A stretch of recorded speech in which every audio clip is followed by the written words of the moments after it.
Okay, everybody. I am here and I am Dr. Annette Feravich and I am the teacher. We are here in the classroom. What classroom? The spiritual classroom, our spiritual connection classroom, where we connect where we connect all kinds of things. We are connecting is what we are doing in this classroom. That's for sure. And today what we're connecting is we are connecting together the last words of Job. So we're going to switch over for a sec.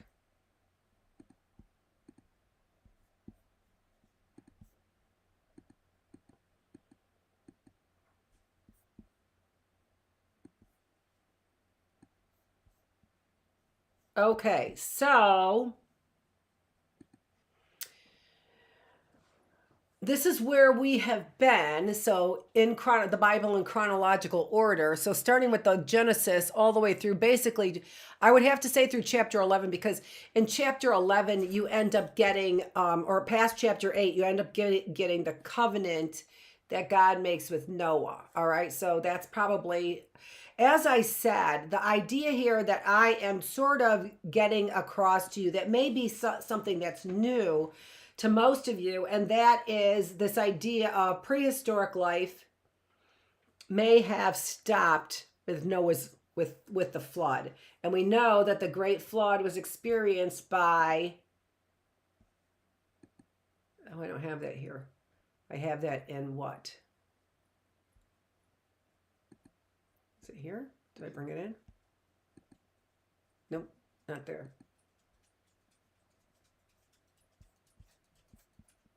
Switch.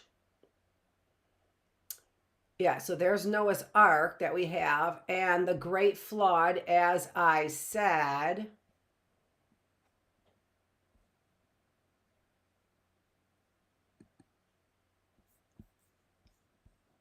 Could I have said it here? I did. I said it here.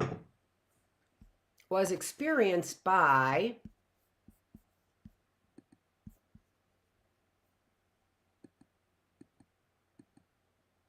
all these other cultures, right? So, and where did I present this? I presented this in the early bird classroom because why? We were talking about the story of Noah's Ark. And so we see that the great flood may have been, I think it's, pretty cool to speculate about this. I don't think it's a baseless theory that maybe the great flood really was the end of prehistoric times. Could have easily been, right? Who knows? They've been promoting all kinds of theories about what happened to the dinosaurs, but hey, how about a great flood? Right? And would that have, in an instant, allowed the dinosaurs to produce, for example, the oil that they produce, right? That are, been there long enough to have, given us crude oil. I think that's what you'd call it. Standard might call it something else. Is that Standard Oil of That actually is, if you look up so that's where Abraham came from, right? Was So we've had lots of crossover in our different classes, and had a crossover in our early bird classroom today with Babylon. And there is a standard of which is a box that sounds like it could be the Ark of the Covenant. But I have theories, and I don't know why I haven't seen anyone explore the theories. It seems like, okay, you've got a box here. It's an empty box that has been raided, which the Ark of the Covenant was raided, right, by the Philistines. They took it, and then they're like, you can have it back, Israelites. Holy moly. Yeah, that's how powerful the Ark of the Covenant was. So in my spiritual classroom, hopefully, you know some of what I'm talking about, and it doesn't sound like it's, I'm jumping around because I just explained my Standard Oil joke. Standard of You are, which is where Abraham came from. So that's where we're going next. What I decided to do is not necessarily I'm doing the books of the Bible or preaching or giving you sermons on the actual what each of the chapters mean and stuff like that. I'm not educated enough to know that, but I am probably educated enough to tell you about the main players as we go through. So today we had the reading in Early Bird about the Tower of Babel, and this took me to so Abraham's home. So we're going to talk a little bit about that as we start with Abraham on Tuesday. Also, I want you to know that we will not have the philosophical class today. I have got to get on the telephone with the Equal Employment Opportunity Commission about my job that I have basically been pushed out of at Oakland University. And I'm quite certain that because they're still paying me, that's going to put a glitch in this whole thing. But it doesn't mean that I am clearly prepared to be able to work with these skills and talents someplace. So I've been looking for a job, by the way, as well, and for somebody to, but this is, in my mind, it's the same oppression that women have been feeling and experiencing since the beginning of time, with not having any voice at all, basically, in the Bible, which we know that we did have voices in the Bible. And the way that I was watching as I do that art show by Vladimir. His last name begins with, I can't pronounce it, Jankowitz or something like that, Janakowitz or something like that, and it's on perspective. And there was a Mary Magdalene special on there, and I just cannot believe that the way that the Roman Catholics portray Mary Magdalene. I mean, we all know that she had a torrid past, but we've seen the way that The Chosen, if you've watched The Chosen, how they have portrayed Mary Magdalene with her torrid past. And if you look at the paintings of ecstasy that the Roman Catholics have hanging in their Vatican City buildings and churches, it is the most demeaning, unholy way to portray a holy woman. So we're used to it. Today, what I want, it doesn't mean that we're gonna be quiet though, and that's what you know. You may not give us a voice, but women will take their voice. They will take their voice back for sure. So in hopefully a holy and respectful and, filled with integrity kind of a way. As we usually do. Not always, but as we usually do, I think. So we're going to go to Abraham, and we'll talk more about the city of Ur, and maybe even a little bit more about the standard of Ur, which is an empty box with carvings on the side of peace and war, is what the carvings are. Interesting to me. Contents empty, that they were pillaged. That was the word that I read on the internet, something to that effect, that they were probably pillaged, as they could have been easily, because the Israelites under King David, I think it was too. Yeah, Philistines. And by the way, Goliath was a Philistine. So David and Goliath. David conquered Goliath. And under the Philistines, under David, I think it was under David. Maybe not, though. Maybe it wasn't under David, but they lost the Ark of the Covenant. I think it was. Because he got it back shortly thereafter. Philistines were like, not playing with that.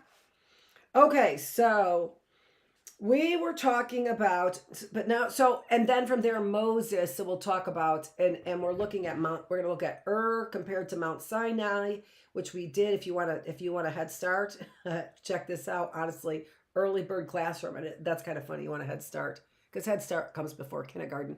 And Early Bird Classroom is kind of like a young people's classroom, right? So anyway, if you want a head start on Ur, go to my Early Bird Classroom today. I have pictures and everything. It's awesome. Awesome.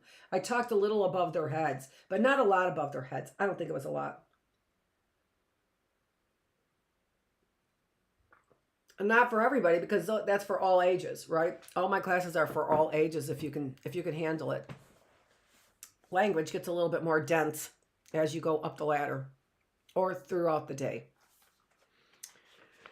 Okay, so we're finishing up Job. Now, I read a lot of Job, and I apologize. I think a lot of people, I think I had some pretty good inflection in my voice, and so I think it was a little palatable, but know that in poetry, as even in the movies, like time, whether or not it's the actual time in the movie or in the story, right? In the story, but not the actual time of the movie, time really is an element. It plays a part.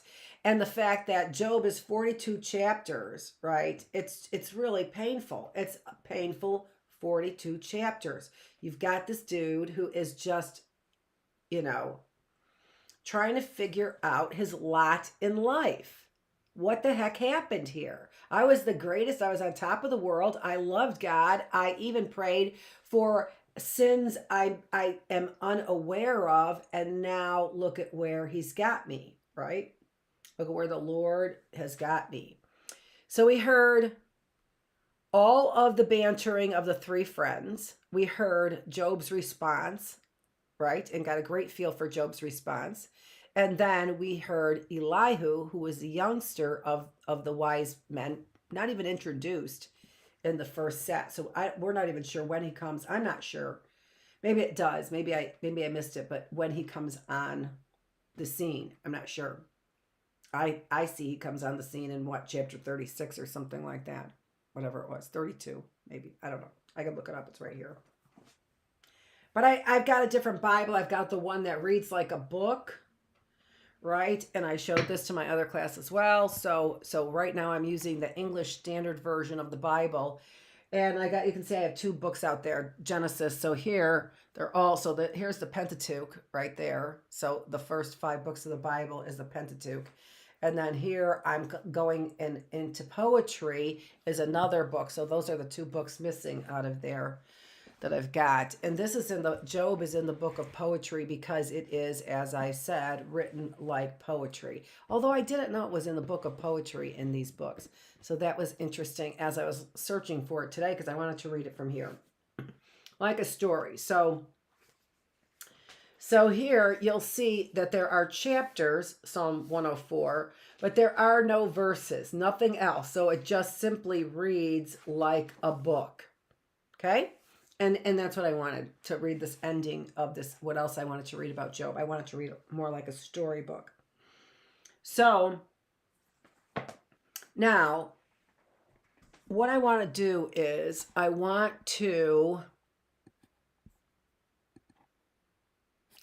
read to you. I was going to type it up and then you'd be able to see it there. But actually, I really actually want to read it to you. I just think I think that it's going to be...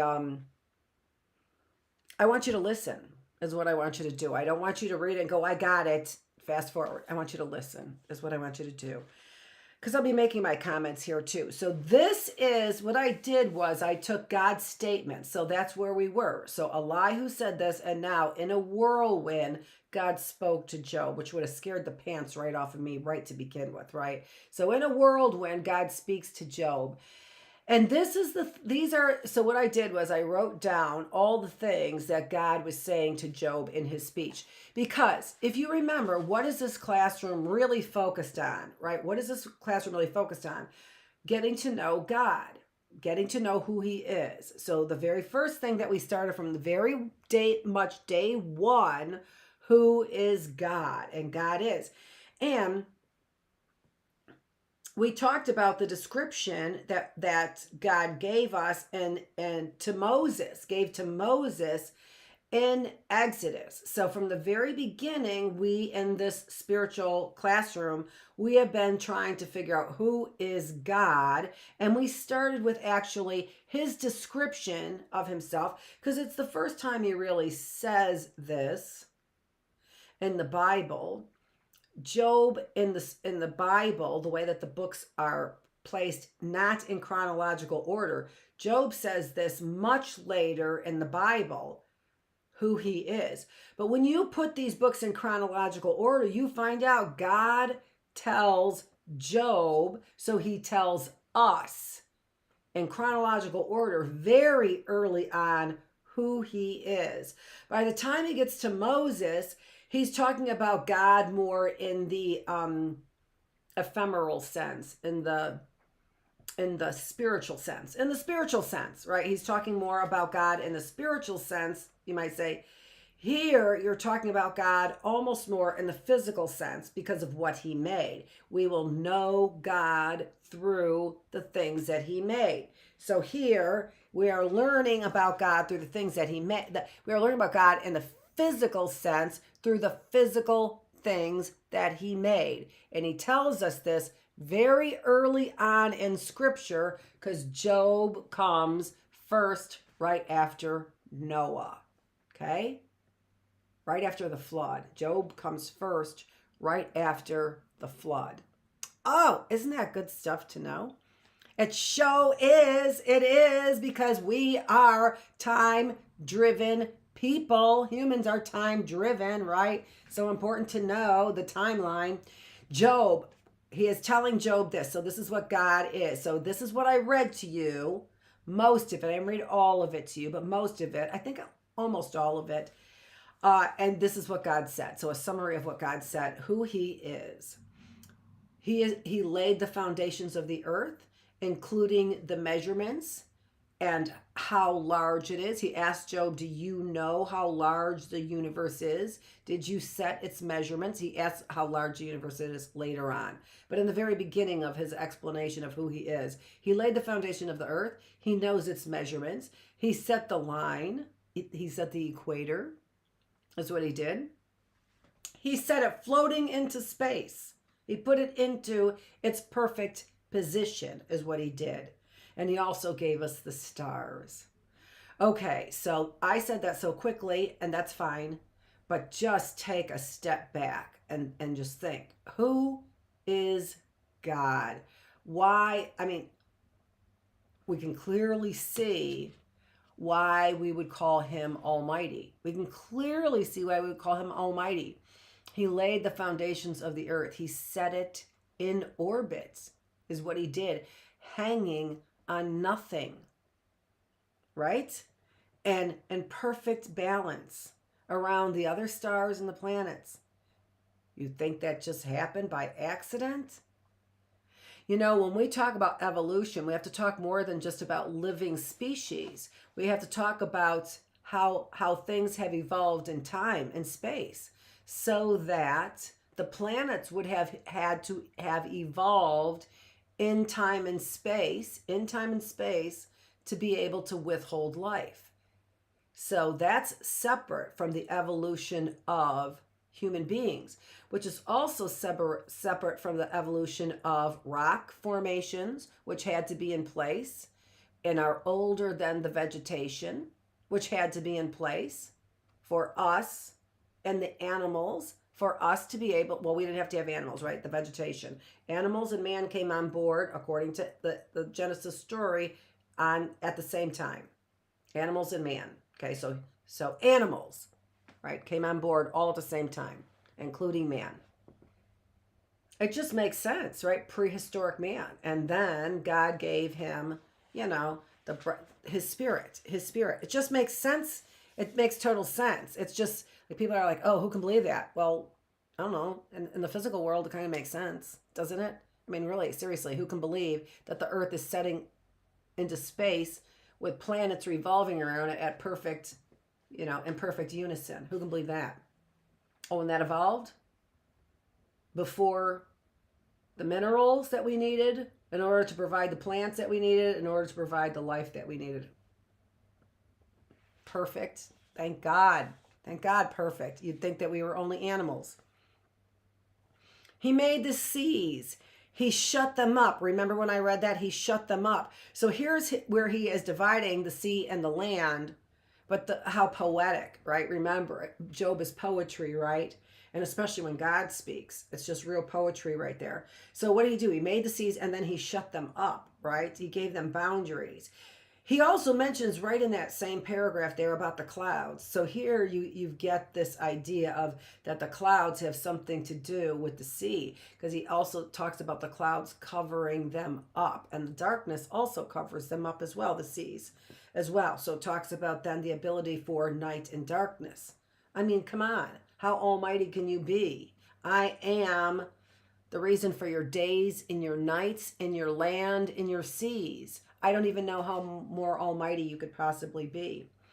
He's responsible for the mornings and for the dawn. And if you remember when I read, he spends a lot of time on the dawn and the dew that we know is different than just simply the light of day, which is beautiful. And also, right, the morning and the dawn and the dew is beautiful and different than the full light of day. So he even talks about that he gave you the mornings and the dawn and the dew. And that, as I said, he gave light to darkness. So here he's separating the day from the night, but also he talks about this spiritually speaking, where he gave light to darkness. So spiritually, he gave, if you have light, if you feel that you have light, that you are being led by light, he gave that to you. He gave light to darkness. So in a spiritual way. And how do I know he's talking in a spiritual way? When he says he gave light to darkness? Because then he says that even the wicked cannot shake it off, the darkness off.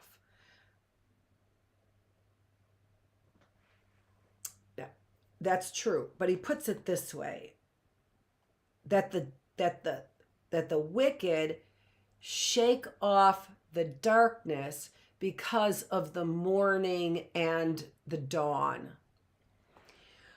When does wickedness take place? Most often in the darkness, right? So he's talking about this. He gave light to darkness physically, but also theoretically or spiritually, he gave light to darkness.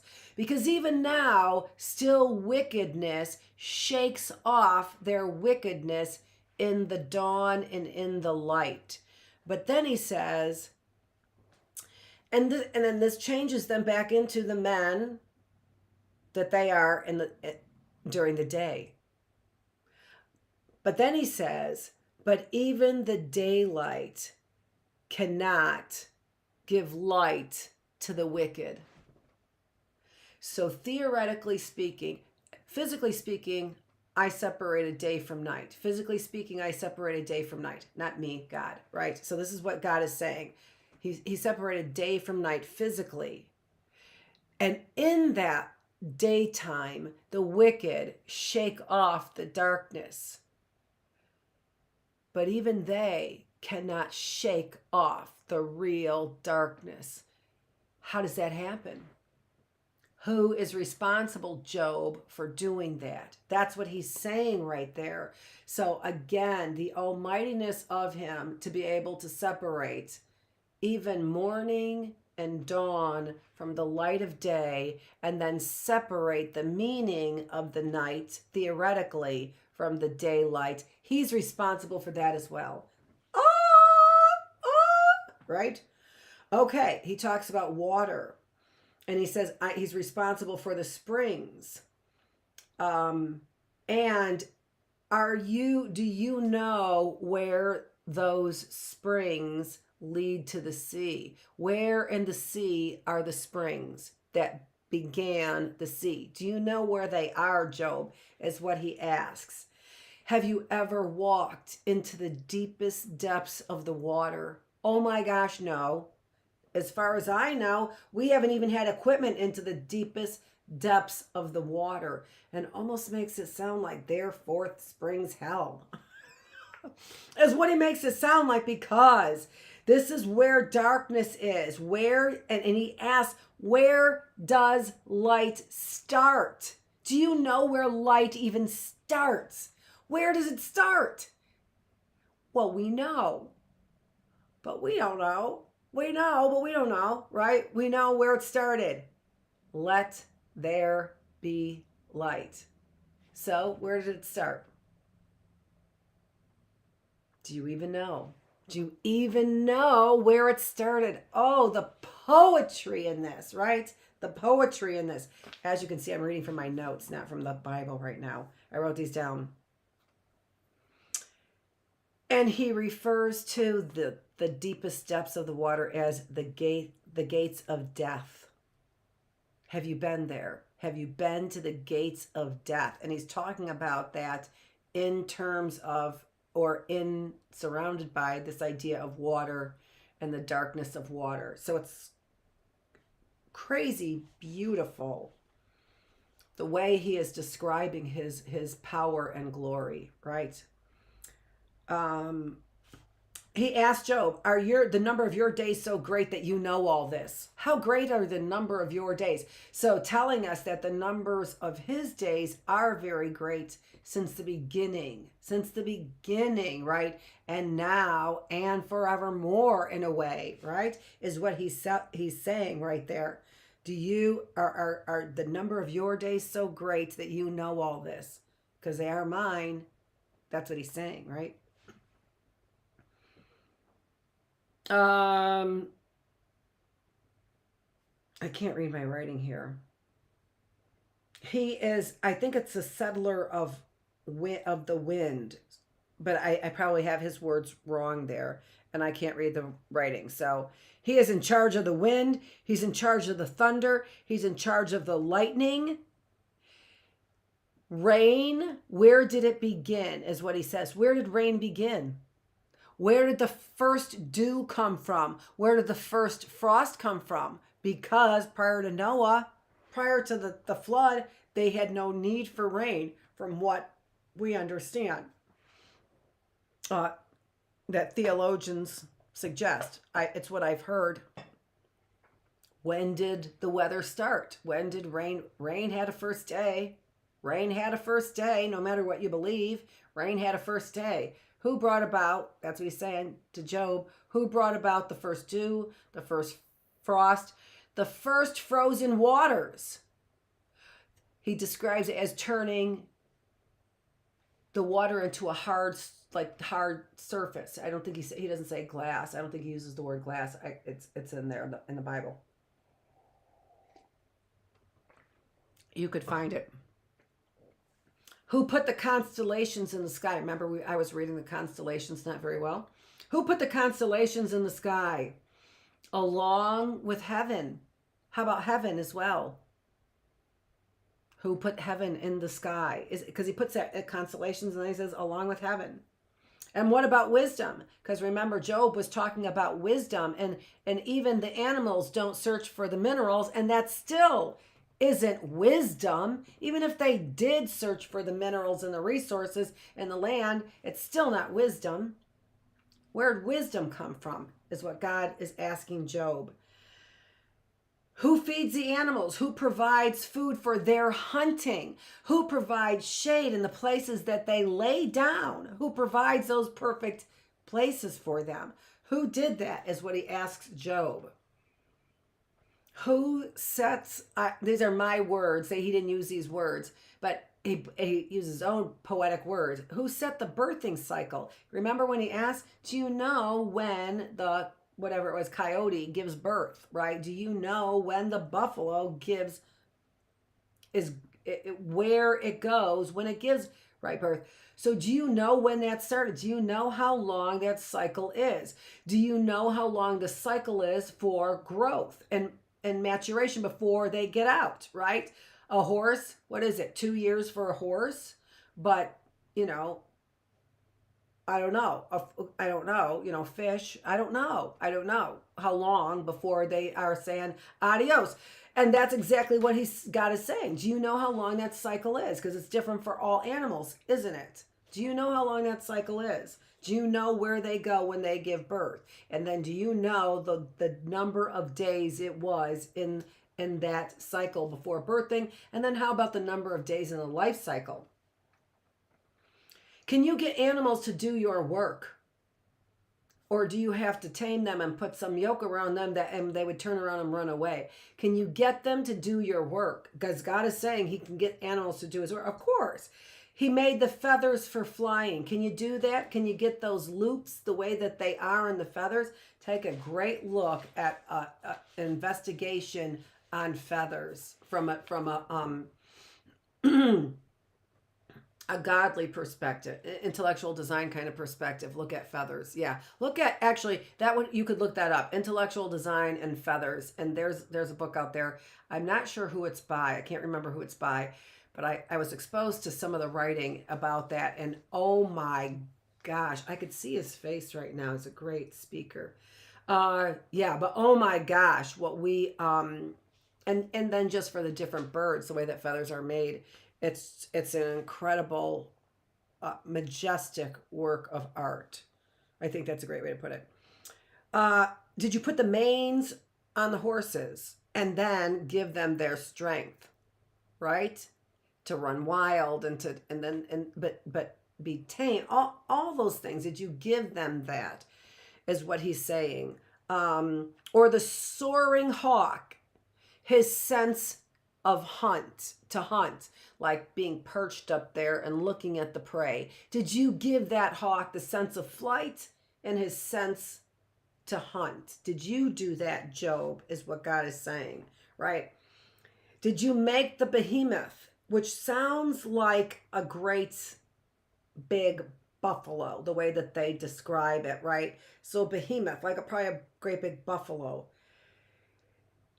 that eats grass. That's what it does. It eats grass. So this giant, and then he describes, if you remember, describing the muscles and the legs, and they are like, they're like bronze and, all this kind, right? But what does it do? It eats grass is what that behemoth does. It eats grass.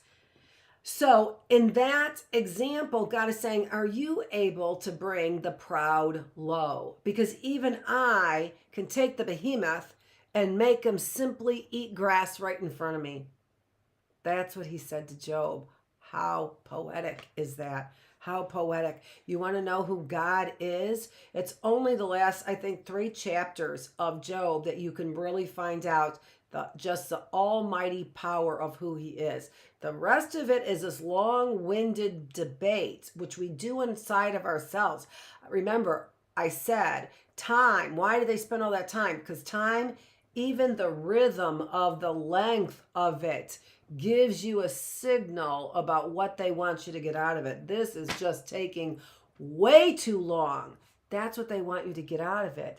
This is taking way too long. Yeah. Who among us can't say that? This is taking way too long, right? And I've said it before to you. This is taking way too long. In my mind and in my heart and in my soul. He draws out the Leviathan. Or can you draw out the Leviathan with a fish hook?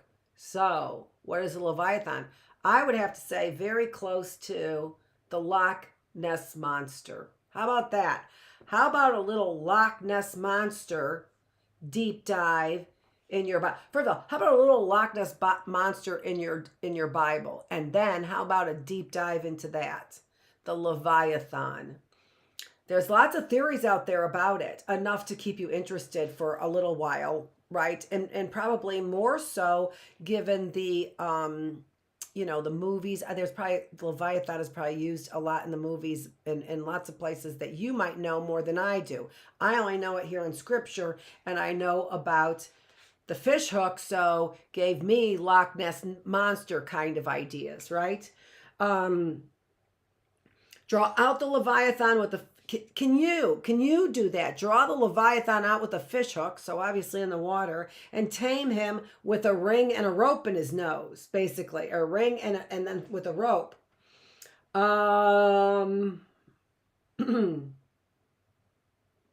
Can you kill him with harpoons even? Can you even kill him, the Leviathan, with a bunch of harpoons? Think about Godzilla. In a way, right? Think about Godzilla in a way, or whatever, is your today's Godzilla. What is what he does with those harpoons, right?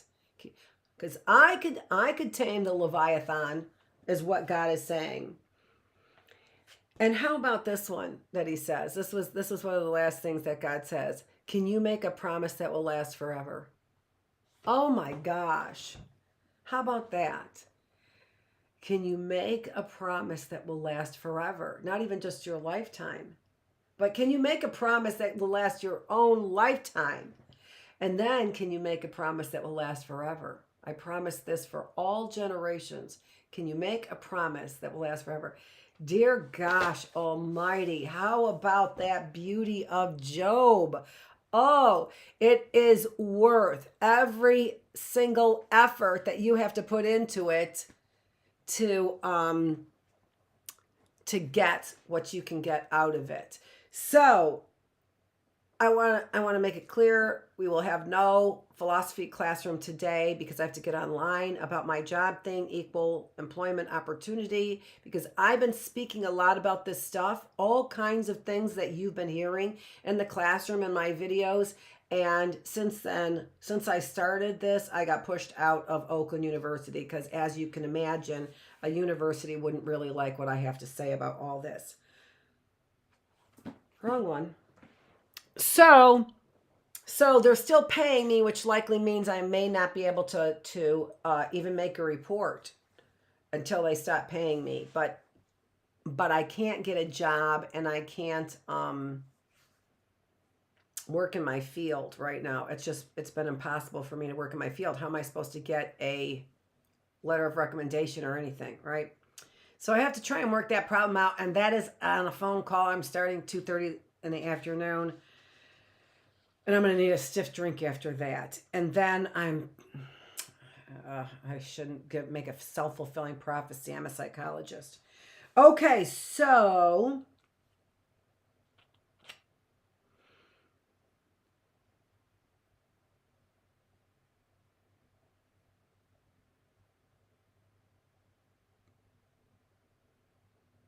on earth there is not his like, a creature without fear. He sees everything that is high.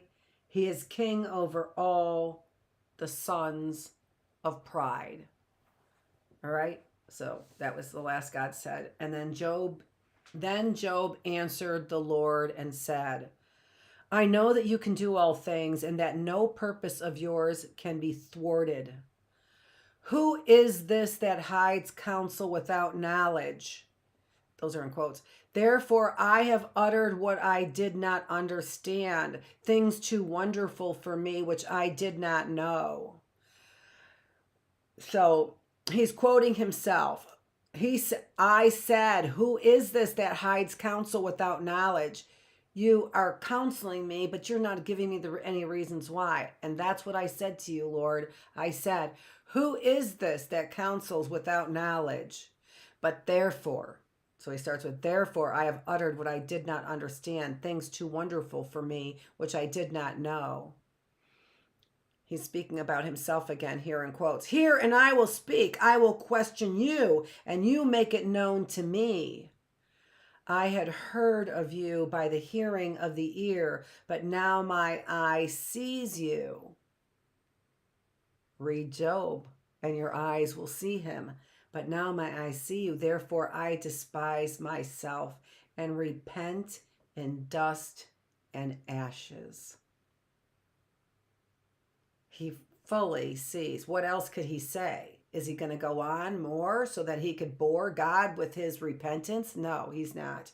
After the Lord had spoken these words to Job, the Lord said to Eliphaz the Temanite, my anger burns against you and against your two friends, for you have not spoken of me what is right, as my servant Job has. Now therefore take 7 bulls and 7 rams, and go to my servant Job, and offer up a burnt offering for yourselves.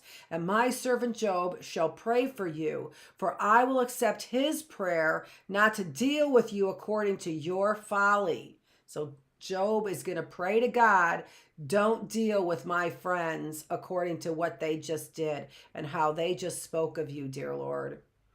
For you have not spoken of me what is right, as my servant Job has. Isn't that wonderful? So look at the way that God glorifies Job. Job didn't have to glorify himself.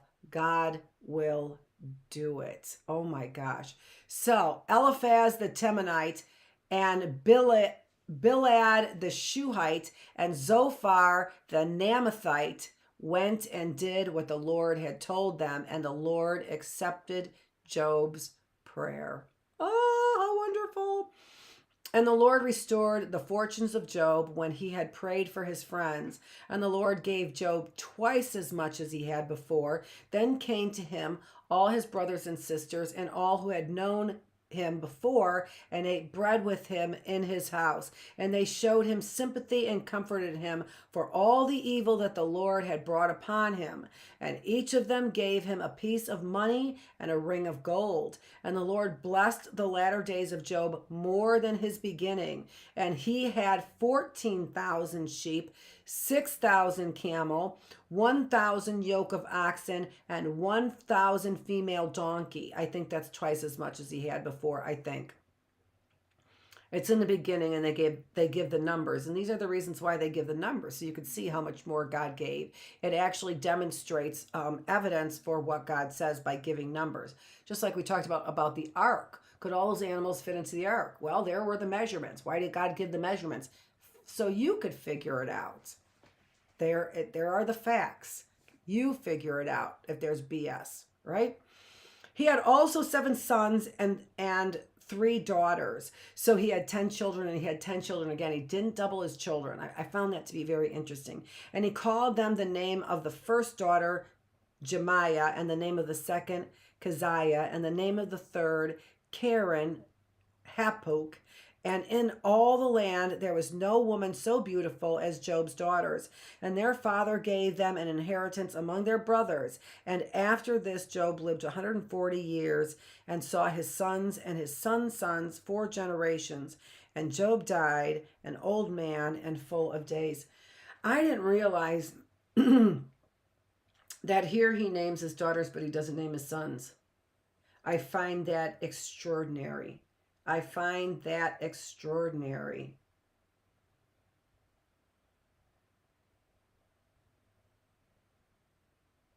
Yeah, so I always found it disturbing that there's 40 chapters basically of discourse about Job and what he did wrong or what he did right. And one short, actually it's a long paragraph, but one short section of that paragraph 1, God takes everything away. And let me show you here, because you can look at your Bible yourself and show you here where it says, I'm just looking at the time here. It starts here, and the Lord restored the fortunes of Job. 2 paragraphs. So 40 chapters of what is Job doing wrong from his friends, from himself, right? And then from God. And then it's like, oh, by the way, here's everything back. That was always disturbing to me, because you took this away, then you gave Blabbermouth all these chapters, and then you're like, oh, here it is again, as if that makes everything all better. But when you go through the work of the 40 chapters, and it takes work because nobody wants to spend that much time on it. Not even Job. Of course Job didn't want to spend that much time on it. His friends didn't. Nobody wanted to spend that much time on it. God's like, too bad, right? So sad. And the message is what? I can do anything that I want to do. I'm still almighty. You don't know why I'm doing it. You don't have to know why. And I don't have to tell you why. But it will never be as bad as it was for Job. And that's his message. That's it.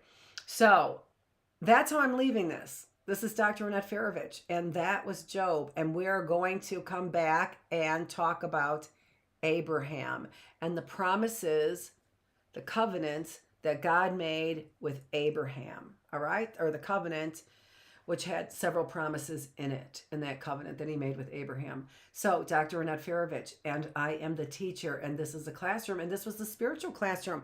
And I'm so happy that I see more and more people who are joining me. I can't turn on the comments. It's hard for me because then I would stop what I'm teaching, and I'm a teacher.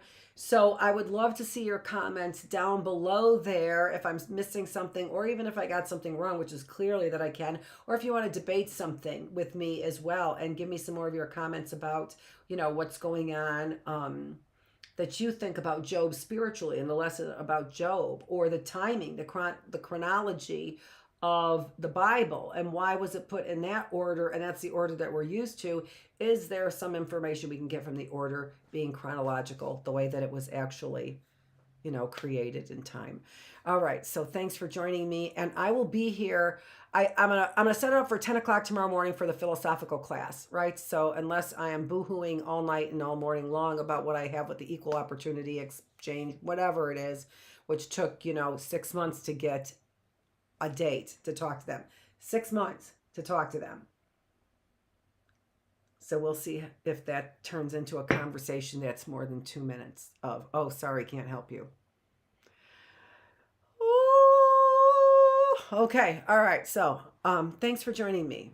And I will see you in this classroom on Tuesday. But if you want to join me for a philosophical classroom, I'll see you tomorrow.